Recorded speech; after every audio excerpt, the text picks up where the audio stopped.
सारा काम खुद किया हमने, किसी भी कोई कंसल्टेंट को हायर नहीं किया। पैसे बचा सके ये सारी चीज़ें हमने कनाडा की जो गवर्नमेंट की वेबसाइट थी वहाँ से खोद के निकाली और किसी भी माइग्रेशन एजेंट के पास नहीं गए। तो 2012 के जून में समझ लें मैं और Sana as a student visa as a student जो है वो ऑस्ट्रेलिया के शहर सिडनी में हमने लैंड किया।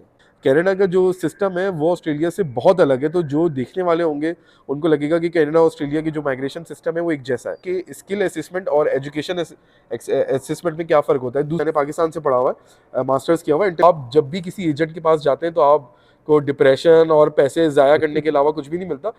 ऑस्ट्रेलिया बहुत अच्छा है, कब आपको लगा कि यार ये बहुत अच्छा है, वेदर भी है, सब कुछ है, लेकिन हमारे लिए नहीं है? कनाडा में क्या क्या प्रॉब्लम्स आई? अस्सलाम वालेकुम फ्रेंड्स, अजमल कनाडा से। मेरे साथ आज मशहूर यूट्यूबर जो कैलगरी के और कनाडा के काफ़ी मशहूर यूट्यूबर हैं, अशर भाई और अशर सना के नाम से इनका चैनल है। आज ये मेरे साथ हैं, मेरी दरख्वास्त पर ये विलेज स्क्वायर कम्युनिटी सेंटर में आए हैं। आज हम इनसे रिक्वेस्ट करेंगे कि ये अपना जर्नी हमारे साथ शेयर करें कि पाकिस्तान से कैसे इन्होंने अपना प्रोसेस खुद किया, क्या क्या हर्डल्स आई, किस तरीके से इन्होंने अपना पेपर वर्क किया और किस तरीके से। इस वीडियो के बेसिकली 2 पार्ट होंगे। पहले पार्ट में हम अशर भाई से कनाडा पहुंचने तक का रास्ता पता करेंगे, कैसे आए, क्या क्या तकलीफ़ें आई और कैसे हमारे लोग उस तरीके को फॉलो करके यहाँ पे पहुँच सकते हैं। एक ये हम इनसे पूछेंगे और वीडियो के दूसरे पार्ट में हम इनसे पूछेंगे कि ओंटारियो से ये कैलगरी आए हैं, कैलगरी कैसा लगा और कैसा इनका कनाडा का एक्सपीरियंस जा रहा है। वीडियो शुरू करने से पहले मैं हूं अजमल, आप देख रहे हैं मेरा यूट्यूब चैनल। वीडियो अच्छी लगे लाइक करें, शेयर करें, सब्सक्राइब करें। अस्सलाम वालेकुम जी। जी वालेकुम अस्सलाम। अशर भाई सबसे पहले तो अपना तारुफ करा दें। मेरा तारुफ ये है कि मेरा नाम अशर है और मैं और मेरी वाइफ सना हम लोग काफ़ी टाइम से जो है वो तकरीबन 3 साल हो गए 2020 से, बल्कि चौथा साल अब समझने लगी जाएगा 24 में। तो यूट्यूब बना रहे हैं और हमारा चैनल है अशर सना व्लॉग्स के नाम से। अब ये कि आगे चल के इंशाल्लाह पॉडकास्ट वगैरह और ये सब चीज़ें आगे छोटी छोटी चीज़ें करने का इरादा है और कर ही रहे हैं। अच्छा भाई ये बताइएगा कि आपने कब डिसाइड किया कि आप बेसिकली आप कहाँ से हैं, किस जगह से आपका पाकिस्तान में कहाँ से ताल्लुक रखते हैं? पाकिस्तान में मेरा ताल्लुक़ है कराची से और कराची में मैं गुलशन में रहा करता था हमेशा से। और वहाँ पे बस सोचा था बचपन में कि भाई कुछ ना कुछ करना है, बाहर जाना है, कुछ सीन है। तो फिर मैंने सबसे पहले ये किया कि अपने भाई को बाहर भेजा। 2009 की बात है ये, छोटा भाई था मेरा तो वो ऑस्ट्रेलिया चला गया क्योंकि कज़न पहले ऑस्ट्रेलिया में थे। उस वक्त जो है वो सारे कंसल्टेंट यही गाइड किया करते थे, भाई ऑस्ट्रेलिया जाओ, ऑस्ट्रेलिया जाओ, ऑस्ट्रेलिया आसान है। आसान था उस वक्त बहुत, और स्टूडेंट वीज़े लग जाते थे। तो 2009 में वो गया, 2010 में मेरी बहन गई उसकी फैमिली, और उसके बाद 2011 में मेरी शादी हुई। और फिर मैंने सोचा कि यार now it's time to move on, और अब सब फैमिली चली गई है। तो 2012 के जून में समझ लें मैं और Sana as a student visa as a student जो है वो ऑस्ट्रेलिया के शहर सिडनी में हमने लैंड किया। अच्छा अच्छा।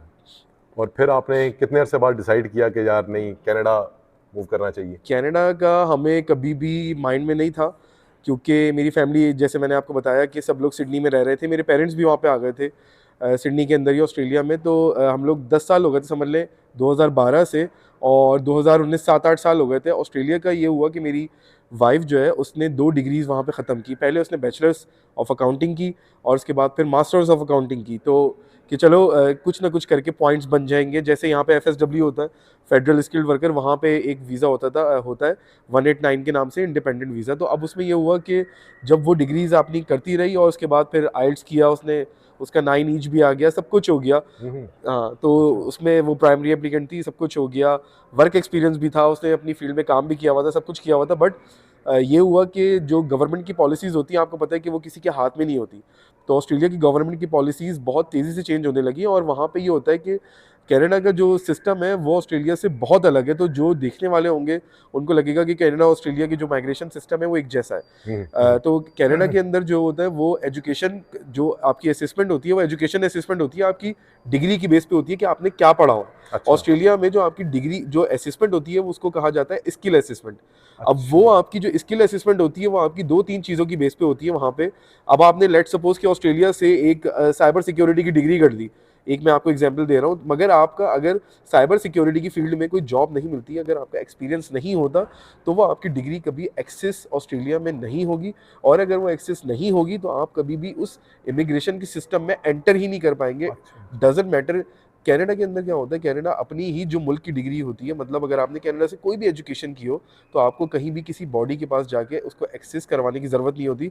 ऑस्ट्रेलिया में क्या होता है कि आपने अगर अकाउंटिंग की डिग्री की हुई है तो आपको जो अकाउंटिंग की सीपीओ हो गई, आईपी हो गई, वहाँ से आपको जाके अपनी डिग्री वेरीफाई करवानी पड़ती है, एसेस करवानी पड़ती है। अगर एक्सेस नहीं होती तो आप कभी भी किसी इमिग्रेशन का जो भी राउंड चलेगा या फिर जो भी सिस्टम होगा, आप एंटर नहीं कर पाएंगे। अच्छा तो अच्छा ये अच्छा। एक बहुत बड़ा वो होता है जो लोगों को हर्डल है। पता नहीं होता कि स्किल असेसमेंट और एजुकेशन असेसमेंट में क्या फ़र्क होता है। दूसरी बात ये कि वहाँ पे ज़्यादा डिग्रीज के लिए ये भी रिक्वायरमेंट होती है कि ऑस्ट्रेलिया में कि आपको आइल्स करना पड़ता है और 6 ईच लेकर आना पड़ता है, तो ही आपकी डिग्री एक्सेस होगी, या फिर आपको 1 साल से लेकर 2 साल तक का वर्क एक्सपीरियंस होता है।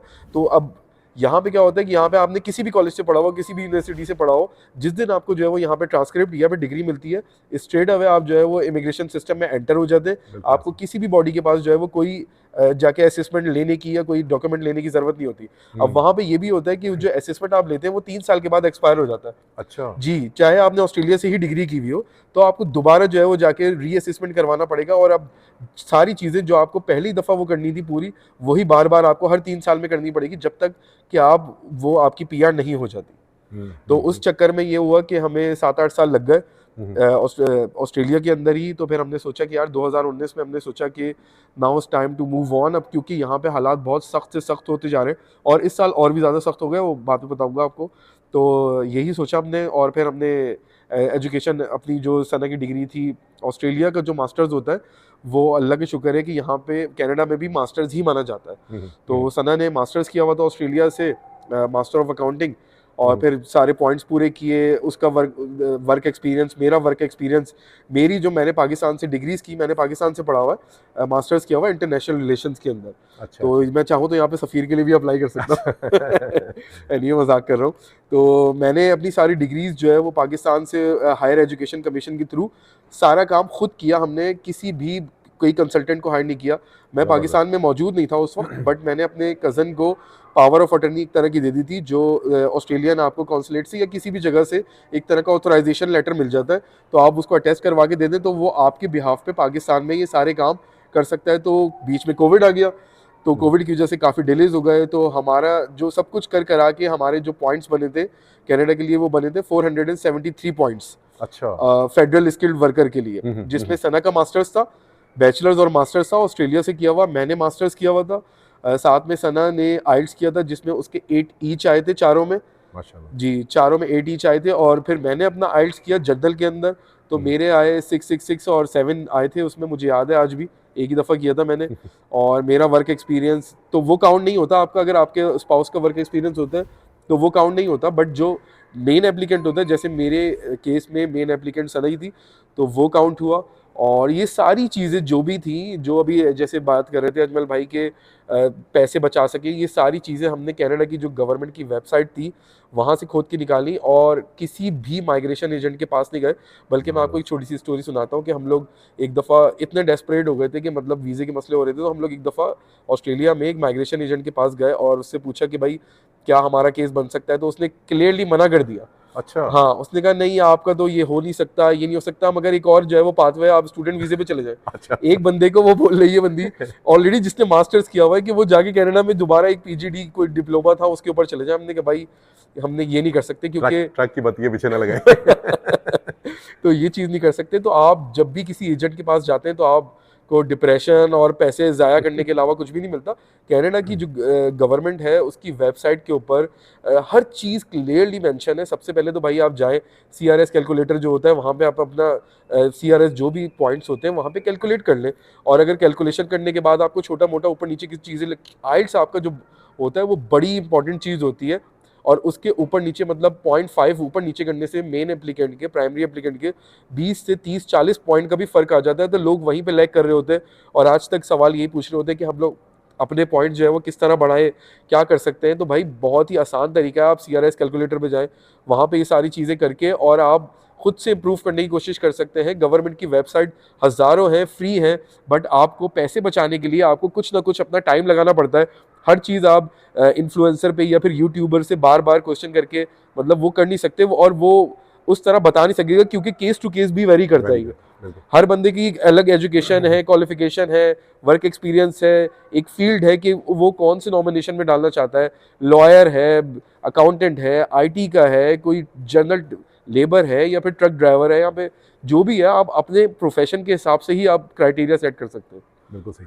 अशर भाई, ये बताइएगा कि ऑस्ट्रेलिया बहुत अच्छा है, कब आपको लगा कि यार ये बहुत अच्छा है, वेदर भी है, सब कुछ है, लेकिन हमारे लिए नहीं है और हमें मूव करना चाहिए कनाडा में? कब आपने सोचा कि नहीं यार, now it's time to move, कि यार सब कुछ है लेकिन अगर आप पेपर्स नहीं है, अगर आपके पास रेजिडेंसी नहीं है या कोई पाथवे नहीं निकल रहा, एग्जैक्टली। तो कौन सा ईयर था जब आपने डिसाइड किया और फिर आपने वर्किंग शुरू की कनाडा पर? हमने 2019 का था वो साल जब डिसाइड किया। वहाँ पे ऑस्ट्रेलिया में एक वीज़ा आया था 491 के नाम से, जिसको वर्क वीज़ा कहा जाता है, वर्क परमिट एक तरह से।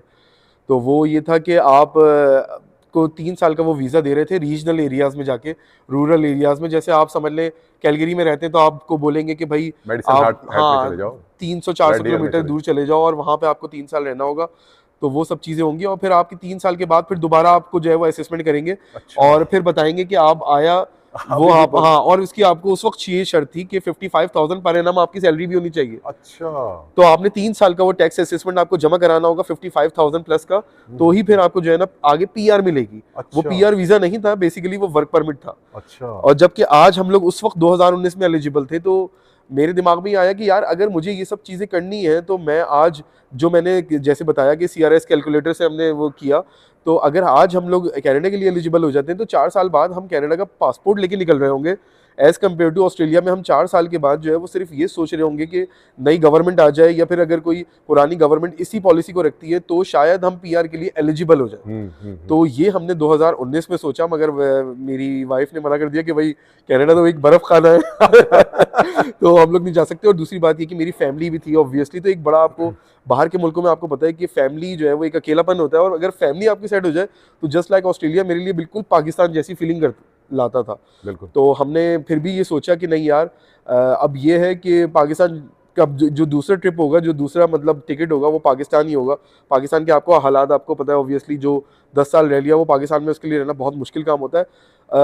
ऑल दो कि ये पाकिस्तान ज़ाहिर है हमारा बॉन्ड कंट्री है, सब कुछ है, बेहतरीन है, बट ये कि वहाँ के हालात ऐसे होते हैं। और फिर मुझे शौक भी था ट्रैवल का, तो मुझे एक ऐसा पासपोर्ट चाहिए था जो मुझे मतलब फ्रीडम देता। तो अब ऑस्ट्रेलिया हो या कनाडा हो, बात एक ही है, दोनों का पासपोर्ट दोनों इसी तरह स्ट्रॉन्ग है। Powerful। तो हमने 2019 में सोचा कि now is time to move to Canada. अच्छा अशर भाई, ये बताएं कि जब आप ऑस्ट्रेलिया में, तो आपने बता दिया कि फलां भी दिक्कत आई, फलां भी दिक्कत आई, उन्होंने फिर एक ट्रक की बत्ती के पीछे लगा दिया कि जी रूरल में जाएं ज़रा, और $55,000 आपकी एनुअल सैलरी होनी चाहिए, टैक्स दें, फिर आपको हम देखेंगे 3 साल बाद क्या होता है, कौन जीता है तेरी जुल्फ के सर होने तक। कनाडा में क्या क्या प्रॉब्लम्स आई? कनाडा का जब आपने वो सारा देखा, सबसे पहली प्रॉब्लम तो आपने बताया कि मिसेज ने हाथ खड़े कर दिए कि भाई ये तो बर्फ है, बर्फ ही बर्फ है, -50, -40। तो थोड़ा सा फिर बताएं कि और क्या क्या हर्डल्स आई, मिसेज को कैसे कन्विंस किया, और क्या क्या इसमें और प्रॉब्लम्स आई? प्रॉब्लम्स सबसे बड़ी ये आई कि जब जैसे हमने स्टार्ट किया तो कोविड हो गया। अच्छा। अब जब कोविड हो गया तो आपको पता है कि पूरी दुनिया जो है वो बंद हो गई बिल्कुल हर तरह से। जो मेरे पाकिस्तान में डॉक्यूमेंट्स फंसे हुए थे वो भी सारे बंद हो गए, सब खत्म हो गया। कराची यूनिवर्सिटी में फंसे हुए थे, फिर कनाडा में हमने जो है वो वाइफ का असेसमेंट भेजा हुआ था, वो खत्म हो गया। अच्छा। मतलब खत्म से मुराद के मतलब होल्ड पे चला गया, पॉज पे चला गया कोविड के चक्कर में। तो अब ये जब हमने प्रोसेस तो शुरू कर दिया था, अब हमें पता नहीं था कि यार ये प्रोसेस हो पाएगा नहीं हो पाएगा, हम लोग जा पाएंगे नहीं जा पाएंगे, आगे क्या होगा क्या नहीं होगा। क्योंकि जो कनाडा का थ्रेशोल्ड था, हम लोग ने अप्लाई किया था FSW में, जो फेडरल स्किल्ड वर्कर प्रोग्राम होता है, और उसके लिए आपको सारे क्राइटेरियाज जो होते हैं उनके मैच करने पड़ते हैं। कि आपको डिग्री आपकी जो है वो असेसमेंट होनी चाहिए, आपका वर्क एक्सपीरियंस उतना होना चाहिए, आपके पास इतना कैश होना चाहिए। जैसे मेरी फैमिली ऑफ 4 थी उस वक्त, अब माशाल्लाह 5 हो गई है। तो हमारा जो क्राइटेरिया था कि $25,000 कैनेडियन हमारे पास होने चाहिए, और वो जो अमाउंट होता है वो लिक्विडेशन में मतलब होना चाहिए। ऐसा नहीं हो कि मेरे पास $25,000 की गाड़ी है तो मैं कनाडा की गवर्नमेंट को बोल दूं कि मेरे पास ये गाड़ी है, जब मैं आऊँगा तो मैं बेच के आ जाऊँगा। वो इस चीज़ को एक्सेप्ट नहीं करते। आपके पास जो भी अमाउंट होना चाहिए वो कैश में होना चाहिए।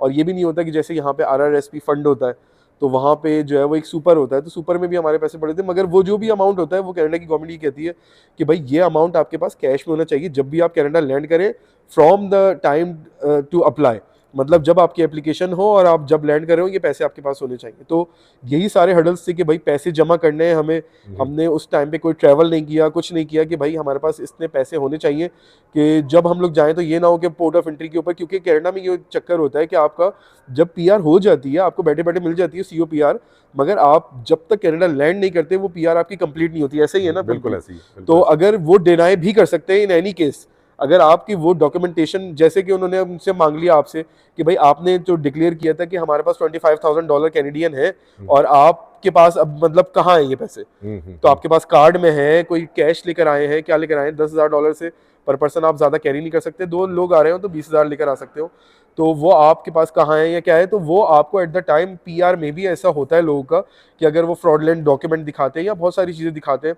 कंसल्टेंट के कहने पे, तो वो अगर उस चीज़ को प्रूव नहीं कर पाते तो वो at the time of port पे जो एंट्री होती है उस पर भी डिनाई कर सकते हैं। ये केस ऑफिसर के हाथ में होता है। मैं राइट? जी बिल्कुल ऐसे ही। तो ये सारी चीज़ें थी हमारे पास, ये सारे हडल थे कि भाई हमें इतने पैसे पूरे करने हैं, और फिर कॉस्ट ऑफ लिविंग के साथ हम लोग ऑस्ट्रेलिया में रहा करते थे तो वहाँ का कॉस्ट ऑफ लिविंग भी काफ़ी हाई है एज़ कम्पेयर टू टोरंटो। तो सेम ही है वहाँ पे, जैसे टोरंटो में आपको लिविंग हाई है, वहाँ पे भी सिडनी भी एक बड़ा शहर है, बेहतरीन शहर है, इसमें कोई डाउट नहीं। ऑस्ट्रेलिया का सबसे बड़ा शहर है, ऑस्ट्रेलिया का सबसे बड़ा बेटा है, पैसे कमा के देने वाला, सब कुछ ज़बरदस्त है वहाँ पे, माहौल अच्छा है, मेरी फैमिली थी, सब कुछ था। बट ये है कि कुछ चीज़ें ऐसी होती हैं कि आपको लाइफ में मूव ऑन करना पड़ता है, अपनी जो इमीडिएट फैमिली होती है, बीवी बच्चे होते हैं, उनके लिए भी आपको सोचना होता है, और जब आपकी एज जा रही होती है एक टाइम पे, तो आपको ये सारी चीज़ें देखनी होती है कि आगे चल के जिस चीज़ के लिए हम लोग इन मुल्कों में आते हैं, अपने मुल्क को छोड़ के, पाकिस्तान को छोड़ के, फैमिली को छोड़ के, माहौल छोड़ के, कारोबार छोड़ के, ऑफिस छोड़ के, बेसिकली 2 चीज़ें इंपॉर्टेंट होती हैं, एक तो यहाँ का पासपोर्ट और दूसरी चीज़ें यहाँ का आगे चल के जो बेनिफिट्स होते हैं, वो सारी चीज़ें बहुत इंपॉर्टेंट होती हैं। बिल्कुल। अशर भाई बहुत बहुत शुक्रिया। मैं ज़रा कंक्लूड करूं अशर भाई की बात को कि अगर आपकी नीयत है और आप उस पर काम करना चाहते हैं और आप लगे रहते हैं तो रास्ते बनते जाते हैं। अशर भाई और सना भाभी ने स्टार्ट किया, फिर ऑस्ट्रेलिया पहुंचे, वहाँ पे जाके भी एजुकेशन इंप्रूव की, अपने आप को मुसलसल इंप्रूव करते रहे, रास्ते देखते रहे।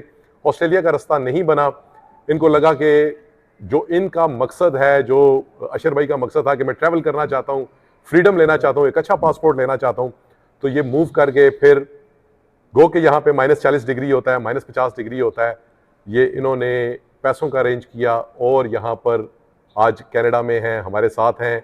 वीडियो के दूसरे पार्ट में अशर भाई से कनाडा का, टोरंटो का, कैलगरी का और ये सारा रास्ता इन्होंने देखा है कार के ऊपर, टोरंटो से लेके कैलगरी तक का, वो कनाडा का एक्सपीरियंस कैसा रहा, किस तरह का रहा, लोगों का, वेदर का, कल्चर का, ये वीडियो के दूसरे पार्ट में हम इनसे डिस्कस करेंगे। जुड़े रहिएगा, वीडियो के नेक्स्ट पार्ट में फिर हाजिर होंगे। Thank you.